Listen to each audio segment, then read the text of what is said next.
Good morning, everybody. It is August 2nd, and this is the On the Open, taking a look at all European action. My name is Joseph Kizik with the Kizik Group Securities Offer by Money Block. Let's jump right in because we basically have a flat to down open right now in Europe. Taking a look at the UK FTSE. London's trading down 14 points. What's notable here is that Rio Tinto missed on their earnings. That's put a lot of pressure on metals and mining this morning. That is also putting pressure in the UK. You're also seeing names like Standard Chartered down 4.3% after disappointing earnings as well. That is putting pressure on financials and specifically banks in the UK. UK is trading down 15 points.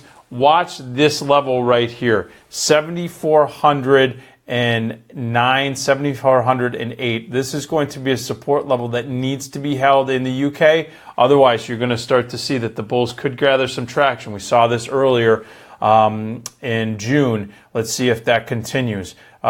Taking a look at the British pound continues to try to challenge the upside, up 20 cents this morning, but it's getting a little top heavy here. Let's see if that pound strength continues going in today. That's continuing to put pressure on the UK markets. Now, taking a look at the French CAC, you're seeing in France, SocGen, Société Générale, came out, earnings were bad. The stock's down 4.3%.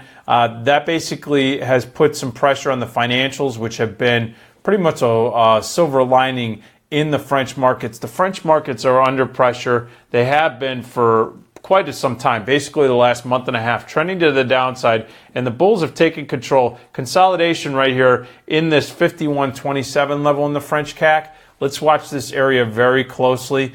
EWQ is an ETF that you can look at. It's trading up about a penny this morning, but just waffling around unchanged. The German DAX continues to trade to the downside. Volkswagen, BMW under pressure. You're also starting to see finance names. Most of the major banking institutions, Commerce Bank and so forth, under pressure this morning. Stock, though the overall index is up 3.9, but you continue to see it has a similar trajectory to the downside. The bears have taken control. I think there is still some concerns in the markets that the growth is not going to meet the potential future inflation. And so with that being said, and especially since the Bank of Japan came out overnight and was forecasting that there is not sufficient price action to warrant their target of inflation of 2%. Now, of course, this is Japan.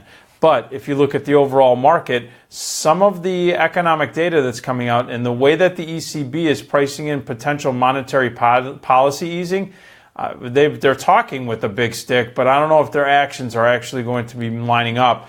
That's putting some question marks, especially after what was an impressive earnings announcement from Apple. We're going to watch all of these markets very closely for the remainder of the day. We will also watch the action in the 10-year bonds in Europe, specifically taking a look at the German Bund. That's trading basically flat. You're seeing the French 10-year trading down basically just flat, and the British 10-year down about 0.14%. So with all of that being said, you're not seeing a big drop in the 10-year bonds, and that is something that you're going to want to watch, because a flight out of the bonds, that means that money is going to have to go somewhere, and it's going to cycle most likely into equities. We haven't seen that yet, and these bonds are under pressure. You can clearly see that they've been trading right at or below their 20 and 50-day moving averages. So if they can't get some momentum to the upside, that could be a catalyst for the equity markets, but we'll have to wait and see how quickly this transpires. If it happens too fast, too furious, that could maybe raise a yellow flag for the markets in general.